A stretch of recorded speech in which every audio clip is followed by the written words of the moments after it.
Bonjour et bienvenue.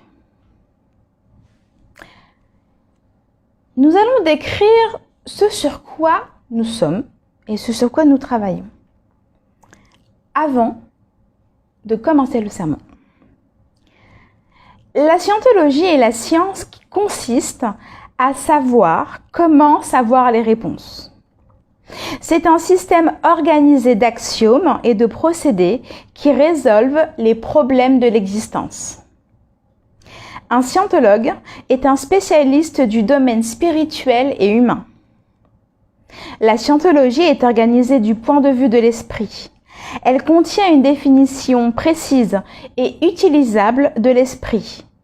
Elle explore, elle étudie et est capable de changer le comportement de l'esprit. La scientologie prend naissance dans la tradition d'une philosophie religieuse vieille de 10 000 ans. Et elle se considère comme l'aboutissement des recherches commencées par les Védas, le Tao, le bouddhisme, le christianisme et d'autres religions. La scientologie est une croyance gnostique, dans le sens où elle sait qu'elle sait. C'est la caractéristique qui la distingue de la plupart de ses prédécesseurs. La scientologie peut démontrer qu'elle est capable d'atteindre les buts formulés pour l'homme par toutes les religions, qui sont sagesse, bonne santé et immortalité. Bienvenue au sermon d'aujourd'hui. Nous allons réciter le credo de l'église de scientologie. Si vous l'avez, prenez-le et nous le réciterons ensemble. Si vous ne l'avez pas, je le ferai pour vous. Le credo de l'église de scientologie. Nous, membres de l'église, croyons que tous les hommes, quelle que soit leur race, couleur ou croyance, ont été créés avec des droits égaux. Que tous les hommes ont le droit inaliénable d'avoir leurs propres pratiques religieuses et de les exercer. Que tous les hommes ont le droit inaliénable de vivre leur propre vie. Que tous les hommes ont le droit inaliénable à leur santé mentale. Que tous les hommes ont le droit inaliénable d'avoir leur propre défense.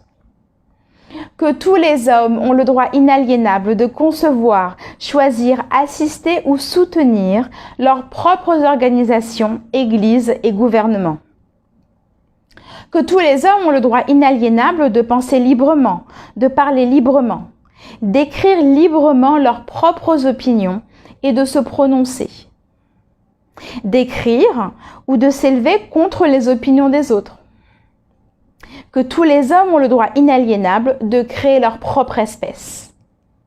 Que les âmes des hommes ont le droit des hommes.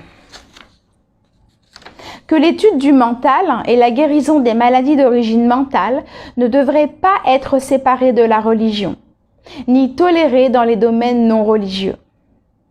Et qu'aucun agent autre que Dieu n'a le pouvoir de suspendre ou de négliger ses droits, de façon ouverte ou couverte. Et nous, membres de l'Église, croyons que l'homme est fondamentalement bon, qu'il cherche à survivre, que sa survie dépend de lui-même, de ses semblables et de l'accomplissement de sa fraternité avec l'univers. Et nous, membres de l'Église, croyons que les lois de Dieu interdisent à l'homme de détruire sa propre espèce, de détruire la raison des autres, de détruire ou d'asservir l'âme d'un autre, de détruire ou de réduire la survie de ses compagnons ou de son groupe. Et nous, membres de l'Église, croyons que l'esprit peut être sauvé et que seul l'esprit peut sauver ou guérir le corps.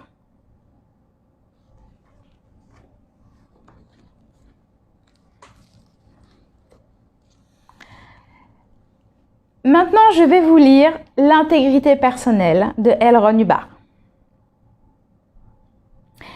L'intégrité personnelle. Ce qui est vrai pour vous est ce que vous avez observé par vous-même. Et lorsque vous avez perdu cela, vous avez tout perdu. Mais qu'est-ce que l'intégrité personnelle? L'intégrité personnelle, c'est savoir ce que vous savez. Ce que vous savez n'est rien d'autre que ce que vous savez. C'est cela l'intégrité. Il n'y a pas d'autre intégrité. Bien sûr, nous pouvons parler d'honneur, de vérité, de tout cela. Ces termes ésotériques. Mais je pense qu'on ne les trahirait pas le moins du monde si ce que nous observions était vraiment ce que nous observions. Si nous prenions soin d'observer ce que nous observons et que nous observions toujours dans le but d'observer. Et sans nécessairement adopter une attitude sceptique, un esprit critique ou indulgent. Mais certainement en maintenant suffisamment d'intégrité et de conviction personnelle, de confiance en soi et de courage, pour pouvoir observer ce que nous observons et dire ce que nous avons observé. En dianétique et en scientologie, une chose n'est vraie que si vous l'avez observée. Et elle n'est vraie que selon votre propre observation. C'est tout. L. Ron Hubbard. Et voici le sermon de cet office.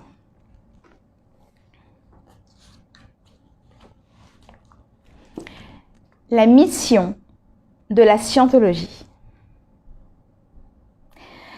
La scientologie et les scientologues ne sont pas des révolutionnaires. Ce sont des évolutionnaires. Ils ne sont pas là pour renverser ce qui est. Ils sont là pour l'améliorer. La scientologie n'est pas politique. Quand les feux de l'idéologie menacent de tous nous consumer, il est temps d'oublier la politique et de chercher la raison. La mission de la scientologie n'est pas la conquête, c'est la civilisation. C'est une guerre contre la stupidité qui nous amène à la dernière de toutes les guerres. Pour un scientologue, la vraie barbarie sur cette terre est la stupidité.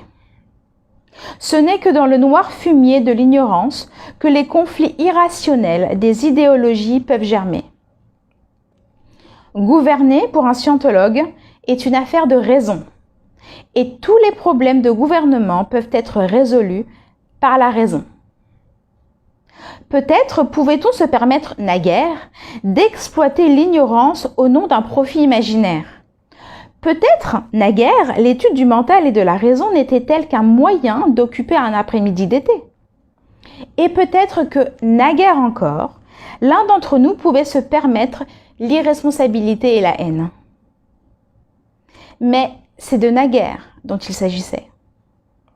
Aujourd'hui, l'exploitation de l'ignorance, une attitude de dilettante envers les connaissances existantes et le refus d'assumer son rôle en tant que membre responsable de la race humaine peuvent être très bien punis par le coup de tonnerre, déchirant des bombes H, lâchées par des gens dont l'intelligence et l'habileté politique n'étaient pas à la hauteur d'une solution meilleure. Les gens ignorants élisent des dirigeants ignorants. Et seuls les dirigeants ignorants nous amènent à la guerre. Et ils vont cette fois nous amener à une guerre qui va répandre à jamais le silence sur terre. Quand vos proches, leurs foyers, leurs enfants, leurs biens et tout leur avenir finiront étendus dans une rue radioactive, il ne sera plus temps pour nous de regretter de n'avoir pas travaillé plus dur et d'avoir été trop facilement dissuadés de promouvoir nos thèses. Certains prétendent qu'ils n'ont pas peur de la mort, jusqu'à ce que le soir de leur mort soit tout proche. Ils tiennent alors un autre discours. Ceux qui s'en prennent à cet ouvrage en puisant dans le gouffre noir d'une idéologie désorientée ou de quelque lâcheté antisociale frappent au cœur de l'homme, car l'homme a été pendant longtemps sur la piste de la raison, et la scientologie peut l'y conduire. Il n'y a pas beaucoup de temps sur cette terre. Nous devons travailler. Le criminel est ignorant et stupide. L'ignorance et la stupidité peuvent par conséquent être appelées criminelles. Amenez l'homme à mettre ses haines de côté et à écouter. La délivrance de l'ignorance est proche. Peut-être que c'était ça, le royaume des cieux. Il ne reste pas beaucoup de temps sur cette terre pour diffuser ce savoir, qui est la solution à notre barbarie, barbarie par laquelle nous perdrions tout. La scientologie fonctionne. Nous devons tous, sans exception, travailler non pas à haranguer l'homme sur des libertés impossibles, mais à le rendre suffisamment civilisé pour qu'il mérite sa liberté. Il est temps pour l'homme d'être adulte. Voilà ce que nous pensons.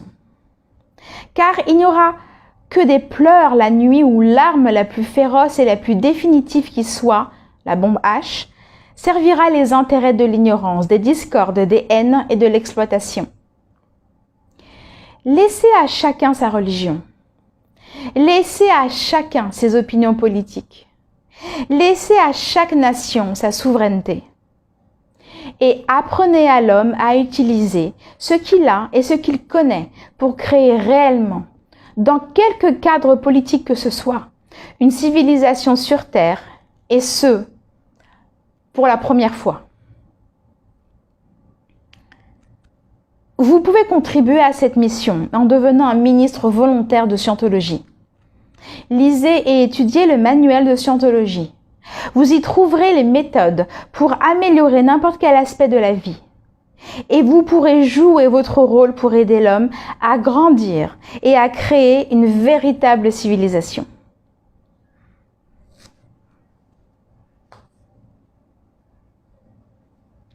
Intéressant, n'est-ce pas?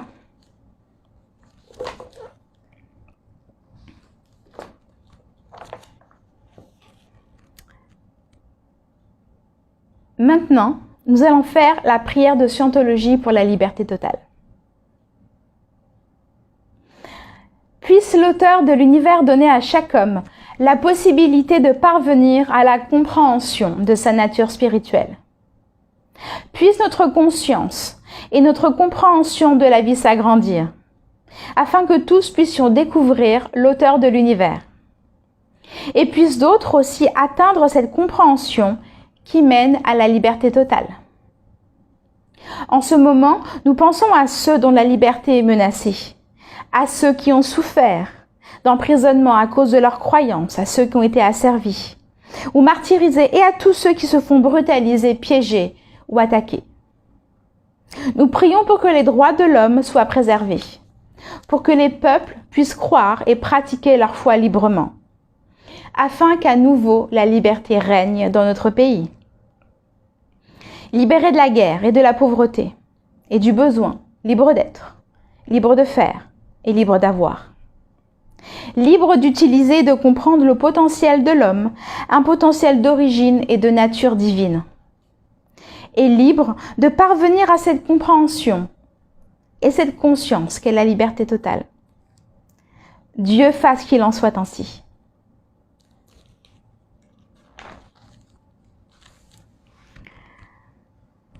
Avant de vous quitter, j'aimerais vous dire que tous les mercredis de 19h30 à 20h30, nous avons une conférence animée par M. Frédéric Grossman, dont le sujet est la confiance en soi et comment l'améliorer. Soyez présents. Et parlons un peu du futur de la scientologie. Eh bien, le futur de la scientologie est le suivant. Et voilà ce que dit LRH. L'homme étant désormais équipé d'armes suffisantes pour rayer l'humanité de la surface de la Terre, il est essentiel qu'apparaisse une nouvelle religion capable de s'occuper de l'homme. La scientologie est cette religion. Elle sort du même creuset que la bombe atomique. Ces éléments de base proviennent de la physique nucléaire, des mathématiques supérieures et de la compréhension des anciens du monde oriental. La scientologie peut faire exactement ce qu'elle dit pouvoir faire. Grâce à la scientologie, l'homme peut parer à la folie, à la criminalité et à la guerre. C'est à l'homme de l'utiliser. Elle est là pour son amélioration. Aujourd'hui, la grande course qui se joue sur cette planète n'est pas entre une nation et une autre. La seule course qui soit d'importance en ce moment même, c'est celle qui se joue entre la scientologie et la bombe atomique. L'histoire de l'homme pourrait bien dépendre, comme l'ont confirmé des autorités bien connues, de l'issue de ce combat. Réfléchissez-y. Les cieux attendent. Je vous souhaite un très bon dimanche. Prenez bien soin de vous et à la semaine prochaine.